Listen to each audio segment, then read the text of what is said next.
Mahal kong mga Ilageenyo at mga kababayan sa buong Pilipinas, nais kong kunin ang pagkakataong ito upang sagutin ang mga issue na lumalabas ukol sa mga flood control projects na pilit na iniuugnay sa akin bilang mayor ng siyudad ng Ilagan. Noong isang araw, naglabas ng malisyoso at mapanirang artikulo ang Rappler na idinadawit ang aking pangalan sa mga kontrata ng River Control Project ng Dragon 12 Company. Nais kong magbigay ng pahayag ukol dito dahil sa maling imputasyon ng news article na ito sa ating pamumuno.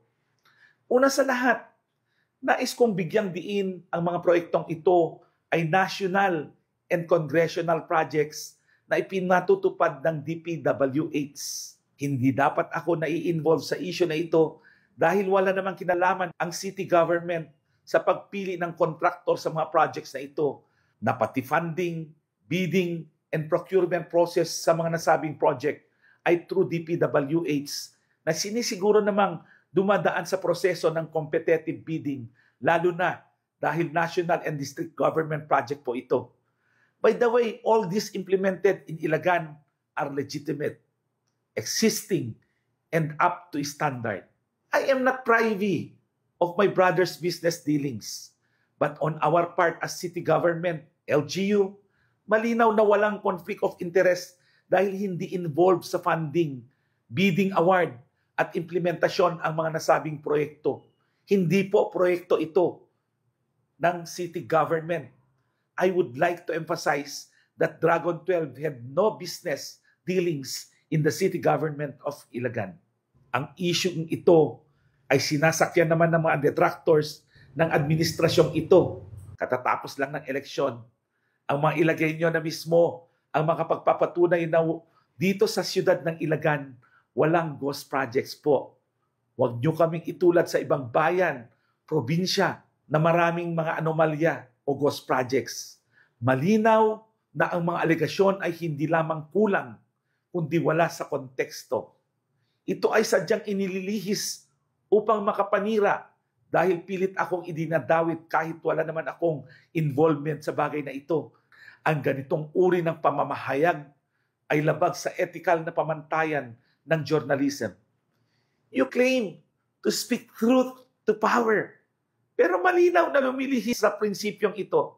Sa halip na maghatid ng totoo at balanseng impormasyon, pinili ninyong magpakalat ng kasinungalingan at maling interpretasyon na nagliligaw sa taong bayan.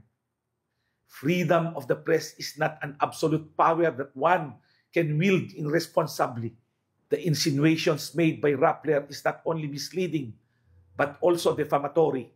Fake news poisons the minds of the naive. So be very careful with your baseless accusations and dumb analogy. The truth will prevail. Much as I don't want to dignify this issue with a response, as the local chief executive of the city of Ilagan, it is my duty to uphold truth and justice. Ang ganitong uri ng paninira ay hindi lamang laban sa akin, kundi laban din sa bawat Ilageenyo na marangal na nakikibaka para sa kaunlaran.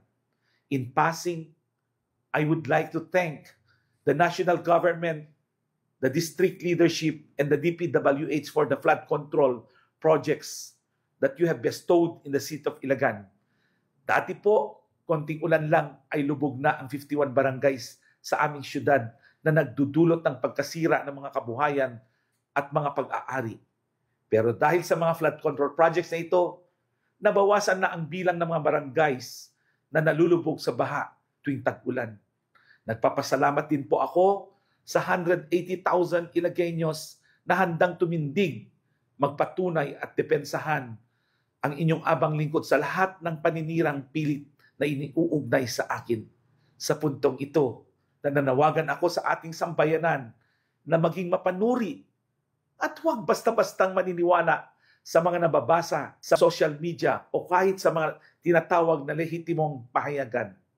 Ang ating responsibilidad bilang mamamayan ay magsuri, magtanong, at mag-verify ng impormasyon bago magbigay ng hatol. Sa panahon ng fake news at maling balita, ang kritikal na pag-iisip at kolektibong pagbabantay ay sandata natin laban sa mapandinlang. Ito ay tungkulin natin hindi lamang para sa ating sarili, kundi higit sa lahat para sa ating bayan.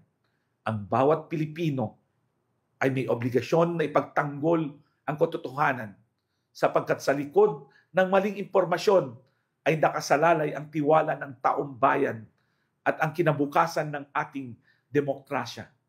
Ang pagmamahal sa inang bayan ay hindi nasusukat lamang sa salita, kundi sa ating pagkilos, at bahagi ng pagkilos na ito ang pagiging mulat, mapanuri at handang tumindig para sa katotohanan. Maraming salamat po